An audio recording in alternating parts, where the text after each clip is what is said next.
Hi, my name is Nicole Lowther, and I am a first grade teacher at Mays Elementary. This was my first year at Mays, and I've been teaching 17 years in Columbus City Schools, and most of my time has been spent with first grade kiddos.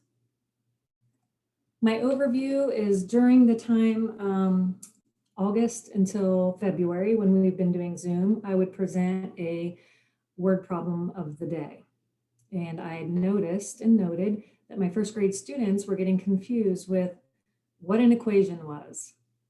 Which sign should they use when they're doing word problems? Some of the things that I heard, I'm not sure if I should add or subtract. Some of them didn't even know what it meant to add, put together. Subtract meant take away. So that was another small intervention I had to do before word problems. Do I use plus or minus sign? What does it mean if it says, how many more? Do I add? Do I subtract? A lot of them were just shouting out anything just to be heard. No strategies. They didn't know what numbers were important. They didn't know which order to put them in when writing an equation. They didn't even know what an equation was. So right then and there, I knew interventions for all of my students. Some of them might be a little bit higher than the others. My target learners, so I was focusing on cohort A, which I had 8 students, first grade students, 4 girls and 4 boys. Within those 8 students, I had 2 beginner ESL students. So it was very limited English, and some of the vocab that I was using, they had a hard time understanding. So I had to work on them understanding what my vocabulary was altogether, in all, how many more, just so they knew, the basic vocabulary of math. I had 1 intermediate ESL student, 1 advanced ESL student. I have 2 students that when we were on Zoom classes, it was well over 50% of absenteeism. I did not see them. And then once we started to get back into school, there was 1 student continually, she's been in the building for maybe 5 days. So this definitely has influenced that little one, because I don't get to see her for the 2 days that she's in the building, and then doesn't show up for Zoom class. My other kiddo that was absent 50% of the time on Zoom, he does come to class in the building, so he is making great gains. So when we are in school, based off my observations while working on word problems, I was doing thumbs up, thumbs down questioning. So I would make note, do they have the right answer? Are we going to use the plus sign, thumbs up? Are we going to use the minus sign, thumbs down kind of questions? We did sign-ins and exit tickets with word problems. I created Kahoot games on the computer for them. I was able to form guided math groups just based on the observations that I saw with those activities that I did. And so within those math groups, I was able to differentiate the instruction for each student's needs. Here is just an example of one of my sign-ins. And so I would read it to them. Some could read it on their own, but I wanted to make sure that they all heard it. I gave them a sticky note, and they were to write an equation and solve it. So they chose how they wanted to solve it. Some of them were able to count on, some of them drew pictures, some of them used a number line. They have those tools available to them. And to the right-hand side, you can see that 7 of the students, if you look closely, I'm sorry, all of them were correct. 10 plus 5 equals 15. Most of the students were able to count on. Some of them automatically knew. I think there were 2 students that automatically knew the answer and didn't need to use a strategy. Here's another sign-in that I used. This was a little bit more confusing. And the how many more gets them confused. So half of them did 5 plus 4, because there are 5 girls in the class, there are 4 boys in the class. How many more girls? So some of them did 5 plus 4, as you can see, equals 9. They did write an equation, they did solve it correctly, but they wrote the wrong equation actually. And then you see a couple of them wrote 5 minus 4. And I see one kiddo that used like 5 circles and 4 circles, and then he lined them up and saw that there was one left over. So I thought that was good thinking, and I could see his strategy. So then this shows me intervention. I need to pull some of those students for a small group. Here was just an example, of my Kahoot game. So I can see the results here. There was 6 students that got it right, 1 student that was incorrect. So I can kind of make notes of that and collecting data to form guided math groups. This next one here is just a guided math group. And this student was working on addition within 20. And she had things available to her, a number line, teddy bear counters, a hundreds chart, but she chose the method to count on. So I'm going to play this. Hopefully you'll be able to hear her, but she is counting on. She's taking the bigger number and counting on. At the beginning of Zoom or during Zoom class, she was unable to do this. Here, I'm going to play this.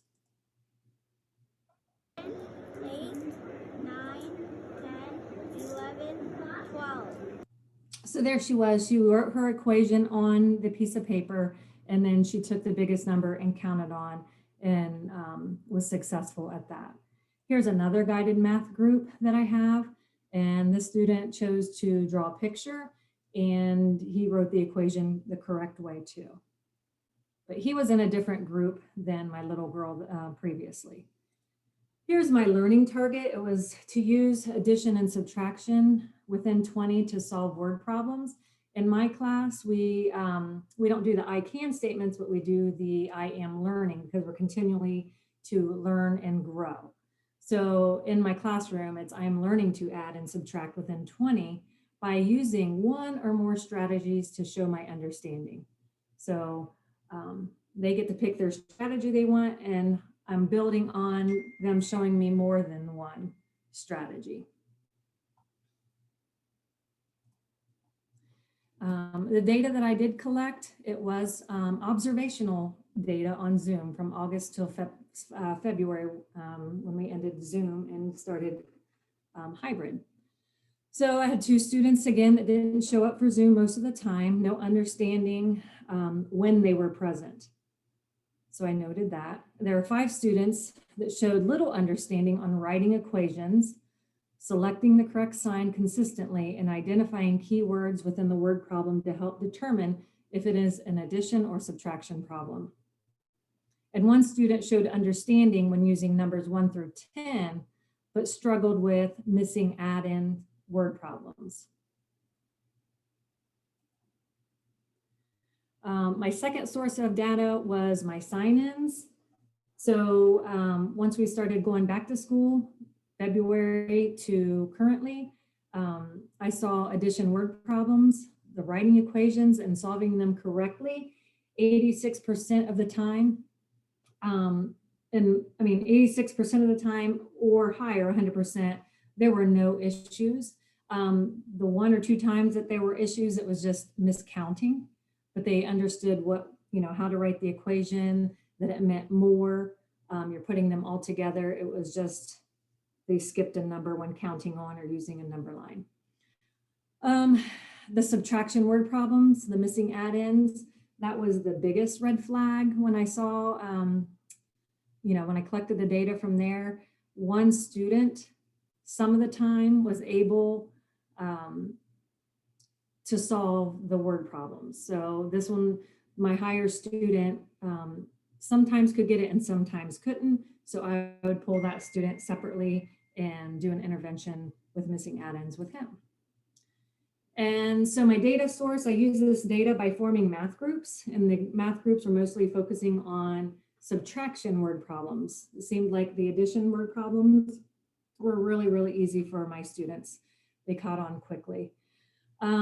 This was kind of the breakdown. For the most part, it changed a little bit here and there, but group 1, basic subtraction within 10. Group 2, guided math, was basic subtraction within 20, and group 3, basic subtraction with missing add-in. Here's another guided math. This would be my group 2, focusing on subtracting within 20. And here you can see they were circling important information. They wrote the equation the correct way. And one, they were using teddy bear counters. And then I think the student also used the number line that was to the right side of the picture here. So he used 2 strategies. My outcomes here, I did a seesaw activity, and that was on the computer, and they were able to solve a word problem by using any strategy that they chose. It had to include an equation. Each student had a word problem designed specifically for his or her learning goal. So some students were not working on add-ins, missing add-ins, and some students were working on subtracting within 20. As you can see my results here, I was very pleased that, student 1 and 2, they could subtract within 20. Some used number lines, some counted backwards for their strategy. Student 6, I was unable to collect data because she was absent most of the in-school days. So one student, that student number 4, she set the equation up correctly, but she miscounted. So she was counting backwards. And for an example, let's say if it's 6 minus 2, she would say 6, 5. So she'd say 6, 5, and then she'd end up with 5 instead of going 6, 5, 4, because that's how she was counting backwards with her fingers. So I think that's just an easy fix for her. We just kind of work on that. And then just another thing, with great gains with all my students and all of adding and subtraction within 20, except for my kiddo number 6. All students can show 2 ways to solve a word problem, and that's just what I've written down by performing guided reading or guided math groups. Difficulties for 3 out of the 7 is counting back from a subtraction problem within 20. So if they get up to like 17, 16, 15, 14, they get a little confused and maybe skip over a teen number. Expected challenges was time. So 2 days in a building in person was a huge barrier. If we were in there for 5 days a week, I know that we would even make better gains. So next step for me and with my kiddos would be continue to work on missing add-ins and then counting backwards from 20, making sure that they don't miss any teen numbers. So I hope that you've learned from what I've been doing with my kiddos in my classroom. I am excited with all the games, and I hope you enjoyed it. Thank you.